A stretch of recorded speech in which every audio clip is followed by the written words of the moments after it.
آج ہم کچھ اہم حالیہ خبروں کا جائزہ لے رہے ہیں۔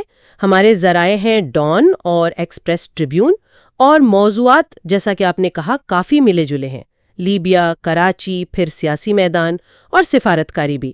تو کوشش یہ ہے کہ ان سب کے اہم پہلوؤں کو سمجھا جائے۔ چلیں شروع کرتے ہیں پہلی خبر۔ لیبیا سے ہے، ایک کشتی کے حادثے کے بارے میں۔ یہ تو بہت ہی افسوسناک ہے۔ جی ہاں، بالکل۔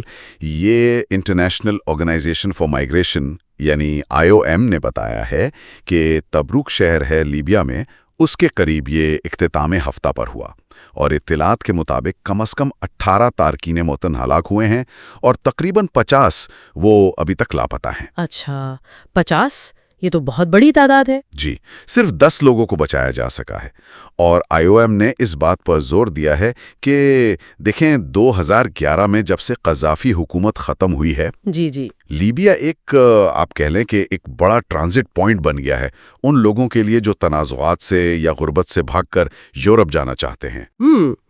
اور ذرائع میں یہ بھی ہے کہ یہ پہلا واقعہ نہیں ہے، مطلب پاکستانی تارکین وطن کے ساتھ پہلے بھی۔ بالکل، جون میں بھی ذکر ہے، پھر فروری جنوری میں بھی ایسے واقعات ہوئے ہیں۔ یہ ایک طرح سے ایک تسلسل ہے جو ان خطرناک راستوں کی حقیقت دکھاتا ہے۔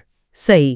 اچھا، تو یہ نقل و حرکت کا معاملہ، اسی سے جڑی ایک اور خبر کراچی سے ہے۔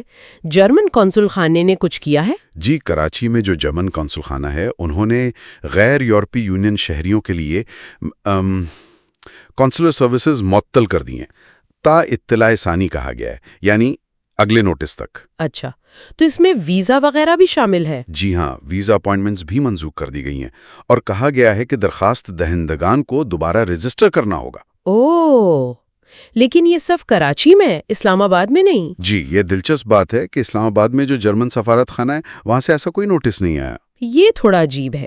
اور پچھلے مہینے امریکی قونصل خانوں نے بھی تو وہ سوشل میڈیا والی بات کی تھی۔ جی، وہ کراچی اور لاہور میں تھا۔ FM یا J ویزا، جو عام طور پر اسٹوڈنٹ یا ایکسچینج ویزا ہوتے ہیں، ان کے درخواست دہندگان سے کہا تھا کہ اپنے سوشل میڈیا اکاؤنٹس پبلک کریں جانچ پڑتال کے لیے۔ تو کیا یہ دونوں چیزیں جرمن اور امریکی آپس میں جڑی ہیں یا بس اتفاق ہے؟ دیکھیں، براہ راست تعلق کا تو ذکر نہیں ملتا، لیکن دونوں واقعات بین الاقوامی سفر ویزا پالیسیوں میں ممکنہ تبدیلیوں کی طرف اشارہ ضرور کرتے ہیں، خاص طور پر پاکستان کے حوالے سے۔ اس پر نظر رکھنی چاہیے۔ بالکل۔ اچھا، اب ذرا ملک کے اندر کی سیاست پر آتے ہیں۔ PTI نے کچھ تردید کی ہے عمران خان کے بیٹوں کے حوالے سے؟ جی، پاکستان تحریک انصاف نے ان میڈیا رپورٹس کو رد کیا ہے جن میں کہا گیا تھا کہ عمران خان نے اپنے بیٹوں سلیمان اور قاسم کو پاکستان آنے سے روکا ہے۔ پارٹی کے جو سیکرٹری اطلاعات ہیں شیخ وقاص اکرم، انہوں نے کہا کہ یہ رپورٹس گمراہ کن ہیں۔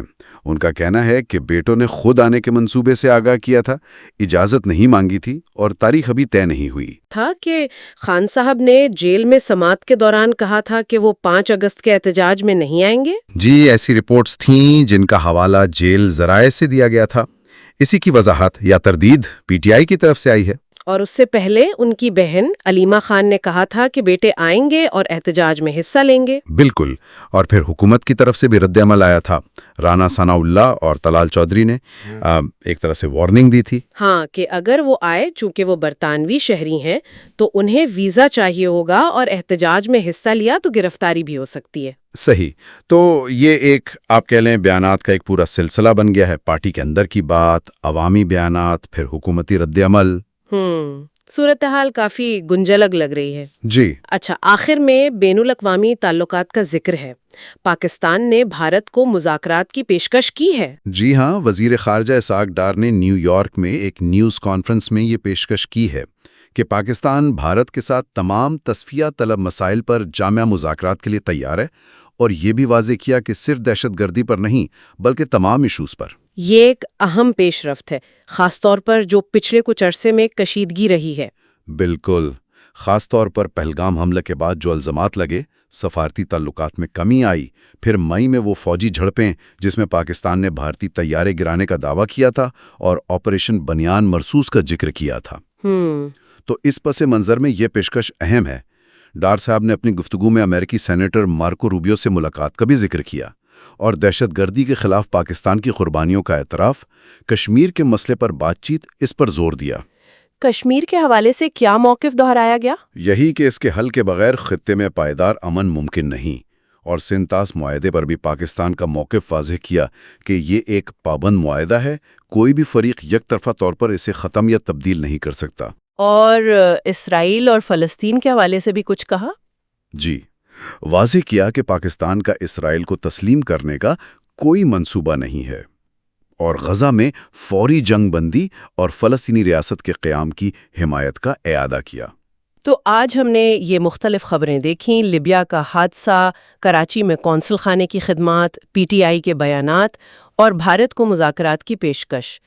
یہ سب بظاہر الگ الگ ہیں، لیکن ان میں نقل و حرکت، سلامتی، بین الاقوامی تعلقات، یہ موضوعات بار بار آ رہے ہیں۔ یقیناً یہ واقعات انفرادی سطح کے خطرات سے لے کر قومی پالیسیوں اور عالمی سطح کے تعلقات تک پھیلے ہوئے ہیں۔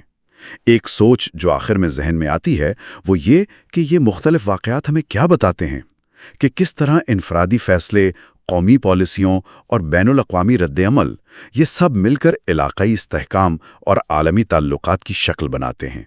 یہ ایک اہم سوال ہے۔